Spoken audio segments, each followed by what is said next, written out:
Wala siya. Wala siya. 100 ang membro. Ah, membro? 50. Bunga, ka na bang maghangin-hangin? Hindi mo po kay salipod po sa ari mo to. Ah, Kaya ang hangin, sigara habagat. pag-ulit pa rin. Hindi lang yan eh. Masulat sa kumbal nga, kabarog. Kabarog ka. Naka naman na ang katong ceremony trap. Ah, katong kuan? Sa primero do pagpaak ba wala magbaksan ba baksan is mangita Ngita o ganang bagto. kabug abug eh. Ang resko ko dakag katabang sa barangay sa Kansubayan. Kuno ma'am kay kana kuno magkataon jud kuno nagut mo abog kay kanon ana. Ha? Abog. Si abog kana bang das? Kana bang mga something. Ay,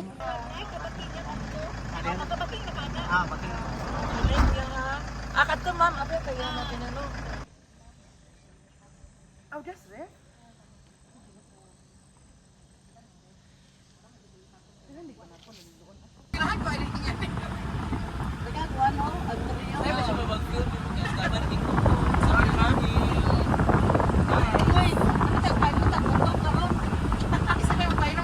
Company recognize and then ang atong mga kapunungan ma-mention man mo later sa presentation sa presentation so ato lang i-hold ang inyong introduction there.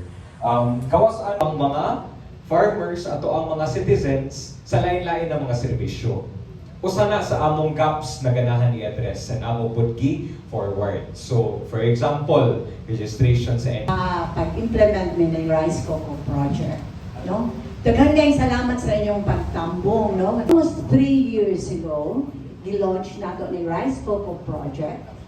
Pagkahuman katong sa Odette kay grabe man to ang mga epekto. So for now, what we can do since the project will be ending very soon, pwede na mo sila i-coordinate or i-refer to these agencies since first and foremost it's their mandate to really support. So what we are just trying to do is just, create that synergy for the farmers to rehabilitate immediately, and then follow through more or less as much as possible. The private sector and the government agencies will also do their part moving forward para ma-sustain in terms of sustainability.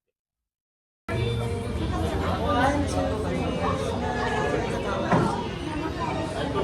2, 3.